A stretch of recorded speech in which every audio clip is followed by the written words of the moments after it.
indivisible, with liberty and justice for all.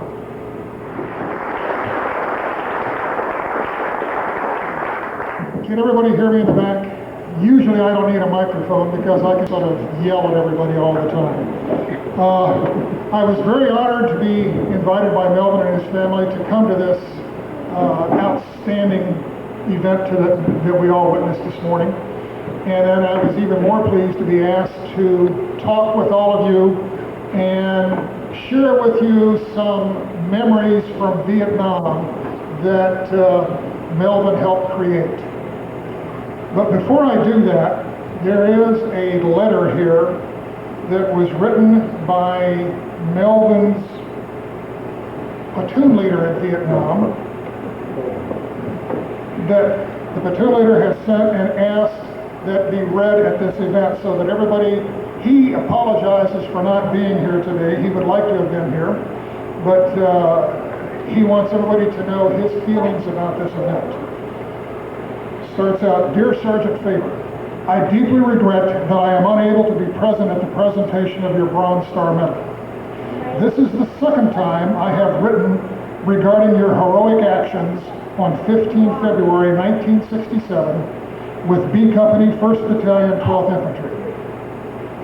In the days immediately following the battle, I wrote and submitted a recommendation for you to receive the Bronze Star Medal with V device, along with those other members of the platoon.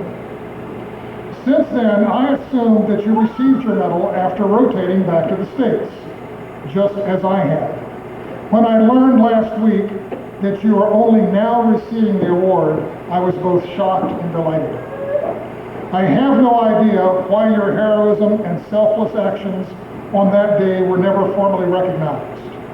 I believe that it must have been strictly an administrative error, we know otherwise, but as your platoon leader, please accept my apology on behalf of the battalion and the Army for such an oversight.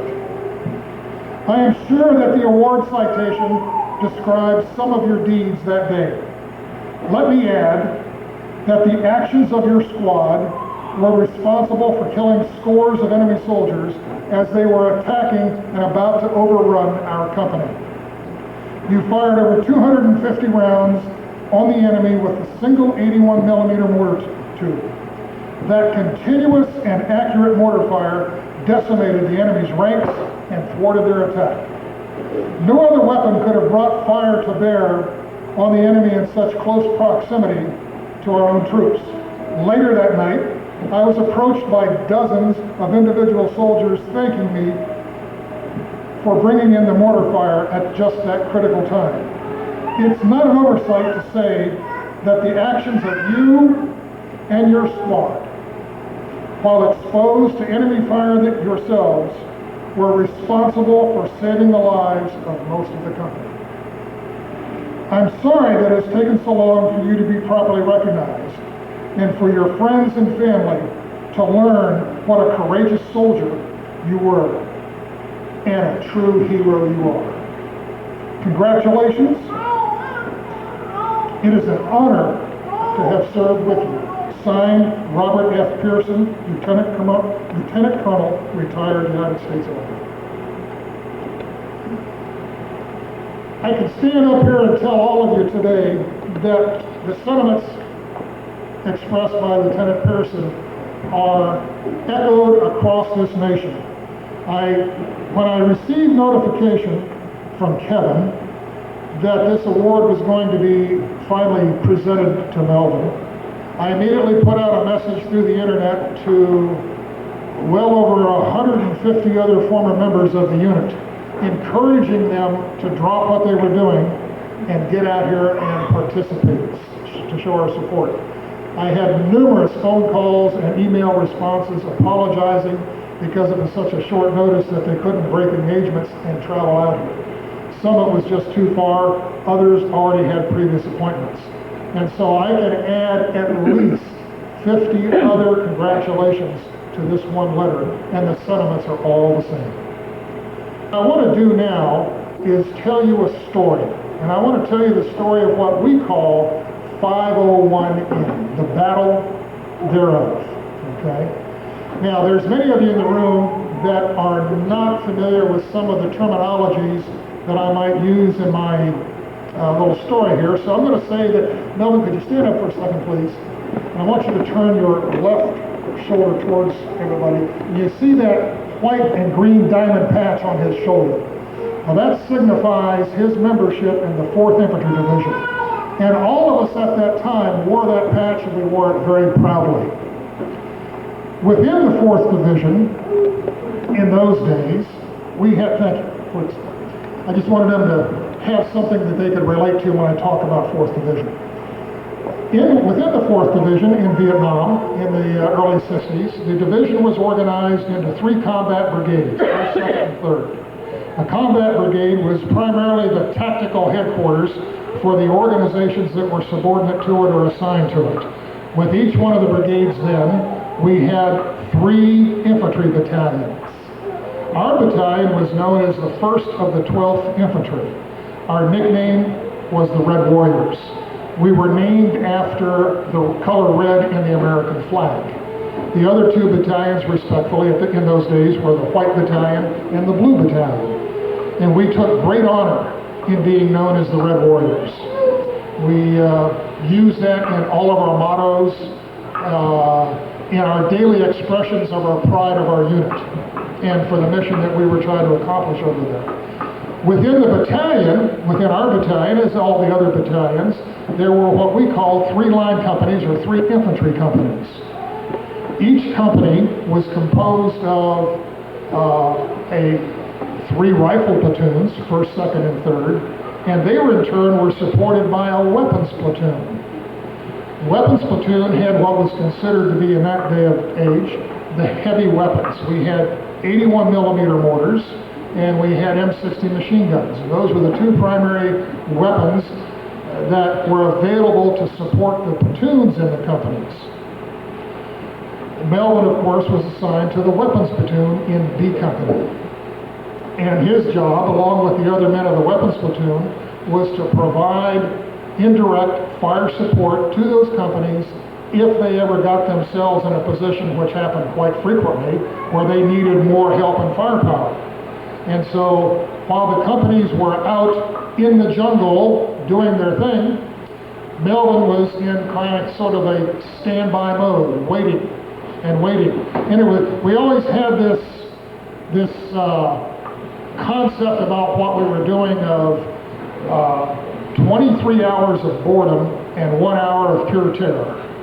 But you never knew when that 1 hour was going to fall right on top of your head instantly, totally out of nowhere. And so you always had to be ready. And they were in a standby, wait mode. Every once in a while they'd get a little fire mission to fire a spotting round or elimination round, but then there would be that mad minute.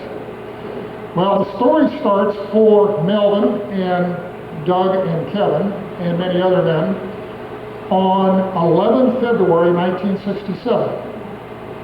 2nd Brigade headquarters decided that they needed to send our battalion back into an area along the Cambodian border that had not had any attention paid to it for several months. In fact, the last time we were in there was in November 1966. Since then, it had been left vacated, and the 4th Division had determined that the North Vietnamese Army was moving back into that area in force. They did not know what they were doing, so they decided to send in our battalion to do what we called a search and destroy mission, or a screening mission to figure out what the enemy was up to.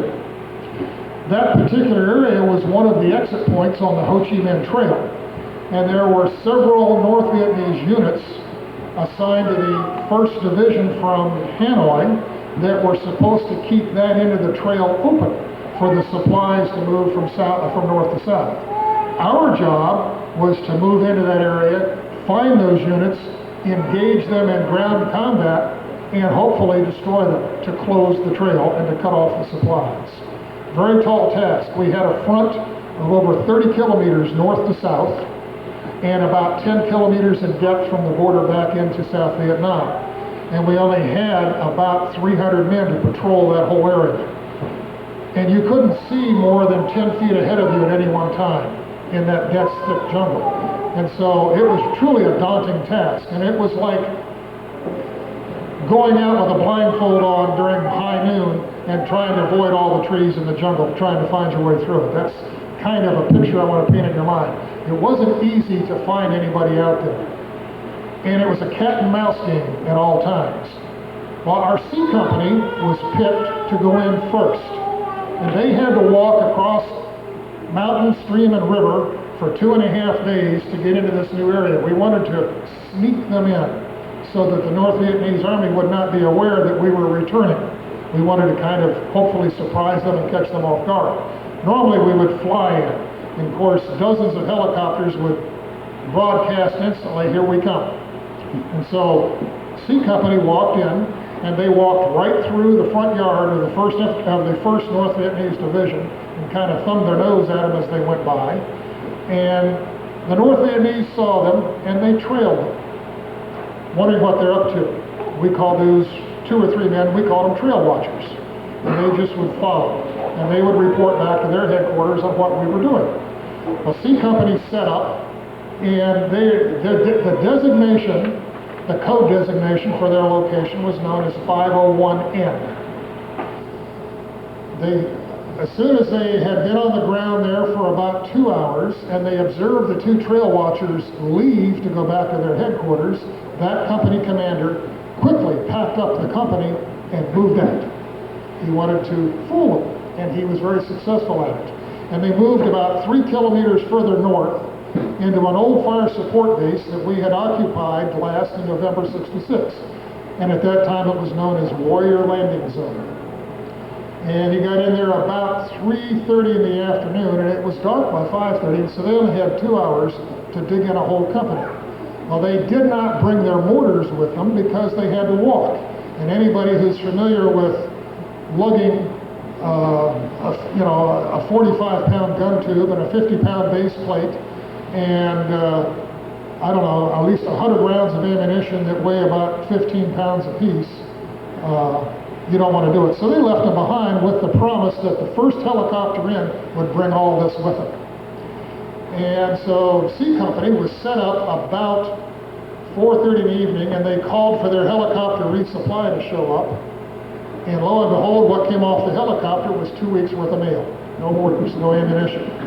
Now the men were thrilled to get the packages from home, all the goodie packages, because there was always good food to eat for mom in those boxes. But the company commander was very upset that his weapons did not show up like he had been promised. All the maneuvers out there on the ground were based on the ability of the supporting artillery to be kept in range so that if you needed help during a battle, you could get on the radio and call for that help.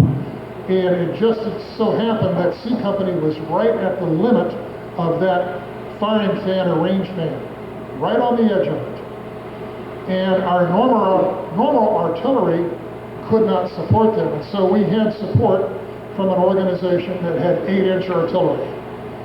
And for those veterans in the room that have any knowledge at all about 8-inch artillery, it makes a big, big hole in the ground when it hits. And a lot of trees go in all different directions. And so that was really a good thing to have at that time. Normally they couldn't get it, but this one night they did. And so darkness fell, and the company had listening posts out around the perimeter, because they had seen enough evidence during the day to indicate that the North Vietnamese Army was close by and watching them. And they did not want anybody just to sneak in close and surprise them during the night or at dawn the next morning. They went through a very quiet night. Nothing unusual was observed or heard or anything. Next morning, first light was a little bit after 5 in the morning. By 6:30, it was light enough to see what they were doing, and they would send out patrols around the perimeter. They were known as sweeps, to go out and sweep the area to make sure nobody had gotten in close and was getting ready to jump on them at dawn. And that company had a pattern, and they would send one sweep out, just a squad of soldiers, about 12 men, maybe a machine gun in the squad, and they would go out about 50 meters and then swing around in front of their platoon, find nothing, and come back in and say, my area is clear, there's no problem. And then each platoon would do this in succession, and they kind of overlapped. When the first one was out halfway, the second one would start. And then the first one would be in, the second would be about halfway, and the third one would start. That was the theory or the plan. Well, when the first, actually it was 3rd Platoon, got about 3/4 the way through their little patrol route, they walked into an NDA ambush.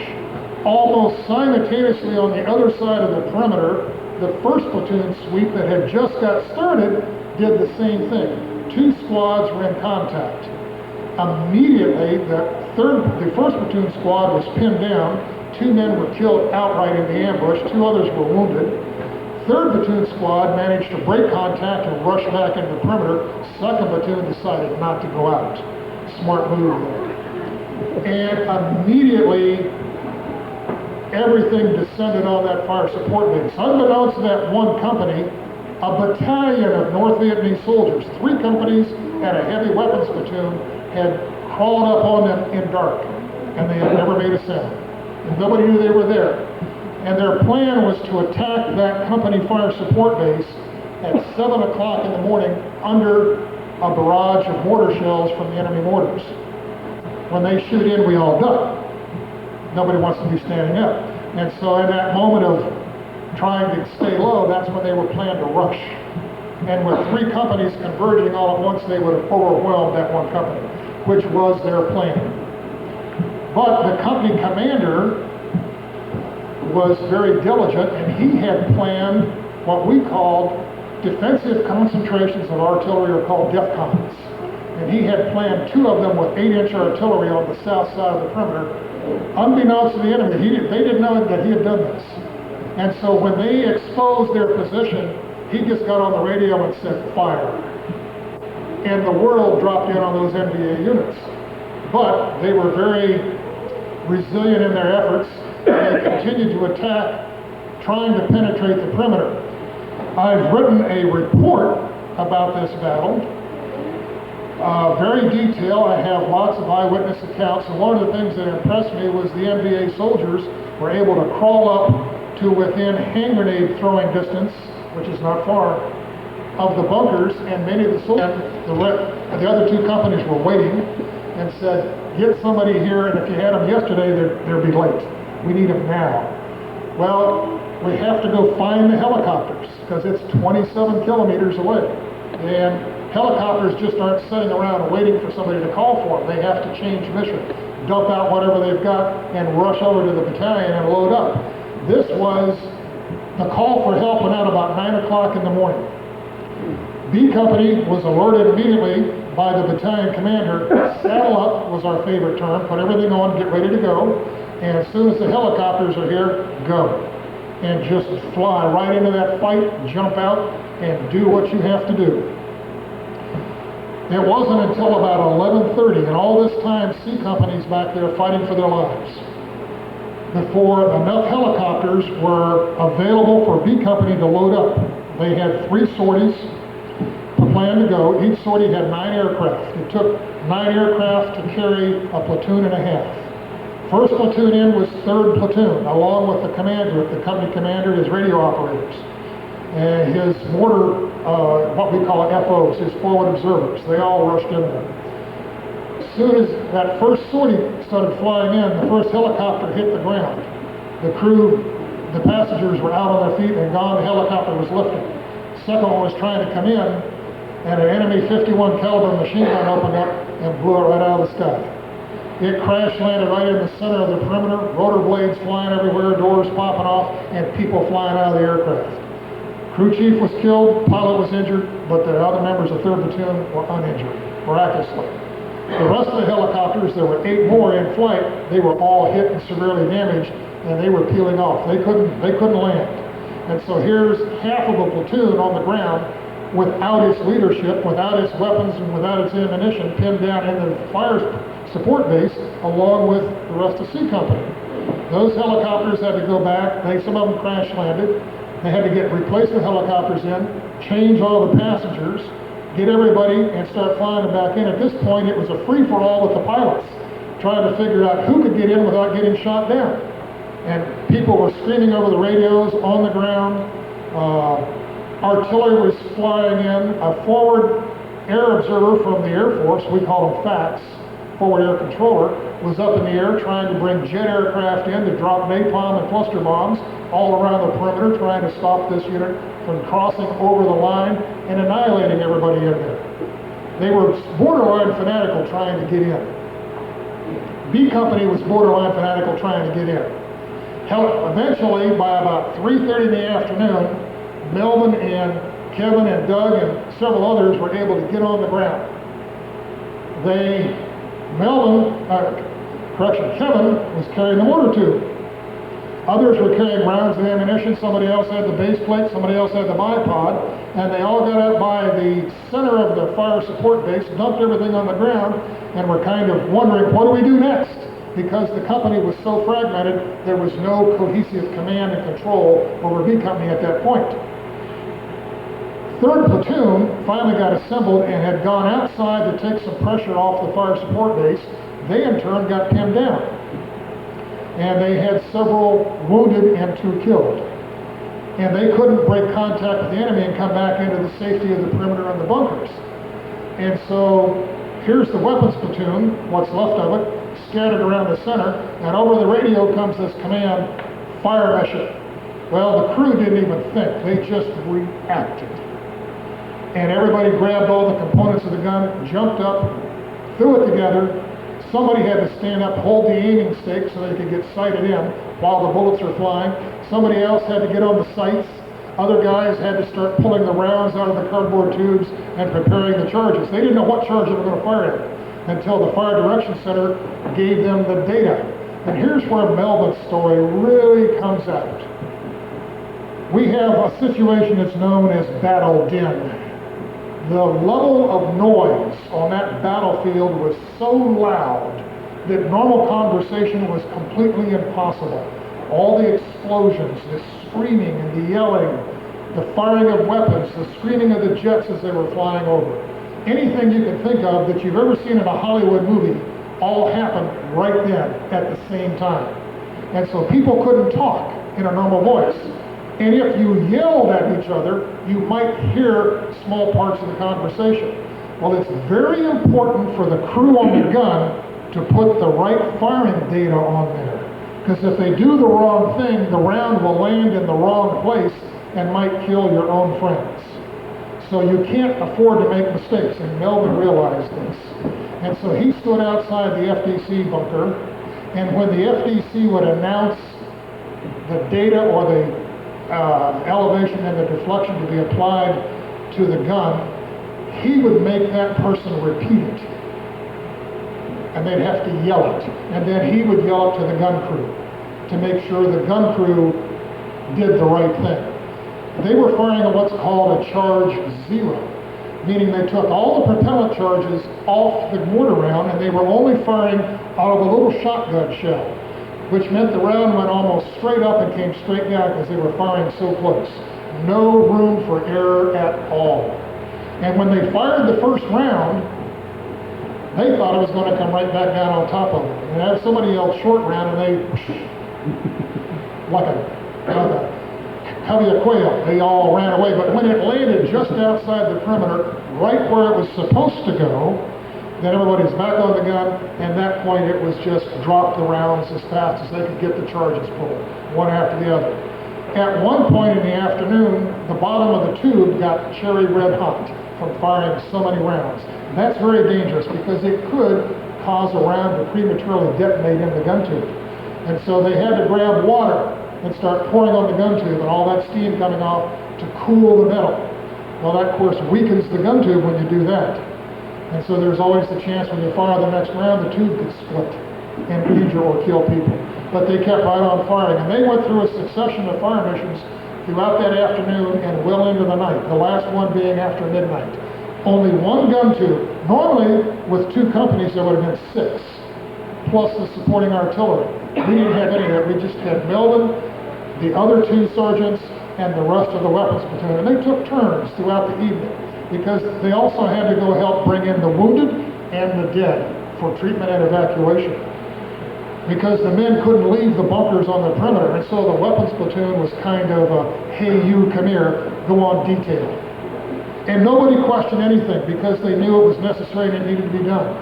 At one point in the afternoon, the landing zone caught on fire from enemy fire, and there was a large pile of ammunition out there.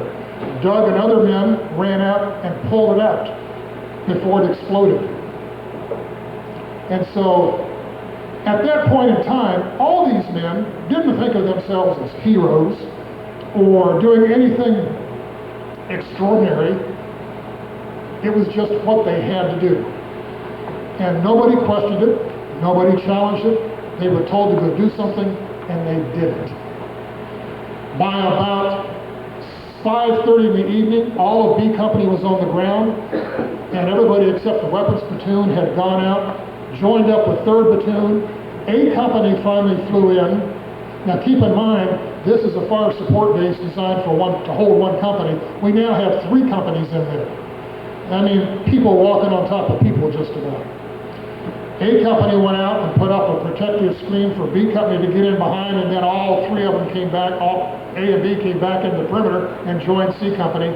And by this time, battalion headquarters had finally arrived and had taken over command of the entire battle. And all they did was wait throughout that night. They could hear the enemy outside the perimeter, digging, moving, walking, talking. They didn't know if they were going to be attacked again the next morning at dawn. What they did not know was the enemy was breaking contact, retrieving its dead and wounded, picking up the weapons on the battlefield, and heading back across the Cambodian border. 2 men, one from B Company and one from C Company, were left outside the perimeter that night. It was assumed that they were dead, but friendly forces had to go out the next morning at dawn and find them to make sure. Because if they were still wounded and alive, we needed to recover them. We also did not want to have anybody captured by the North Vietnamese Army. Dawn, sweeps went out again. We found many, many dead. We found our 2. They were brought back in. When it was all said and done, there was 113 enemy soldiers lying dead around the perimeter that had been killed. We figured there had been at least 200 more that their remains were recovered and taken back into Cambodia for treatment and burial. That particular battalion of North Vietnamese soldiers was decimated. It was totally ineffective as a combat unit on the ground in Vietnam for the next 2 or 3 months. Thanks in large part to Melvin, Doug, Kevin, and many other men. I wasn't there for that battle. I was in the reconnaissance platoon, and we were in a different location conducting a totally separate mission. I found out about this battle afterwards, and of course it was talked about through our battalion by all the men. Some were there, some were not. What did you do? Did you see this? Did you hear about that? And so on. A normal conversation that soldiers have after a battle. But as things went, as battles go, it was soon forgotten about, because there were more battles that the battalion fought. There was another big one a month later. And there was another even bigger one in the month of July 1967.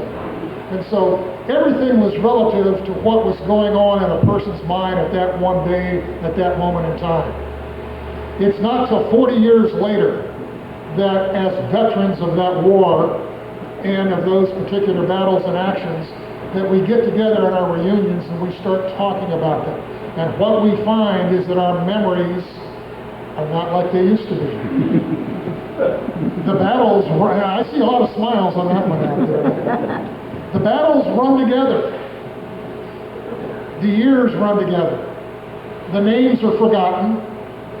The faces are forgotten. And we've all changed. We don't look the same as we did when we were 19 and 20 years old.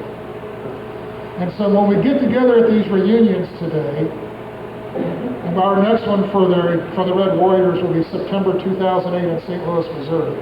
And I'm expecting about 150 men to show up with their families. When we walk through the door, it's like we go through a time warp. And we go back to Vietnam, 1966. And we don't see ourselves as we are today. We see ourselves as we were then. But we always have one question that we ask everybody in the room, and that question is, do you remember? And we say it over and over and over. And we'll sit there for 2.5 days telling each other all the things that we remember.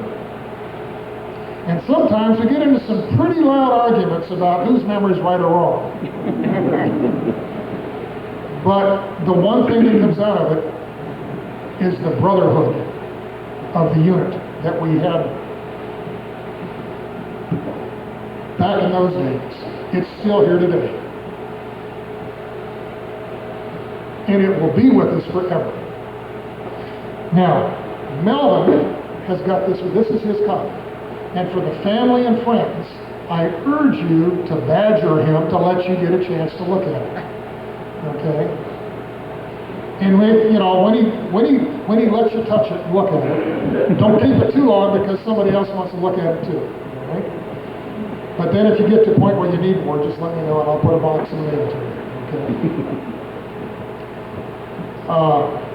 This particular battle was no more important than, nor no less important than all the other battles we had. Men died, men were wounded, men survived with tragic consequences that they're still living with today. Memories are gone, but when you say Red Warriors to this group,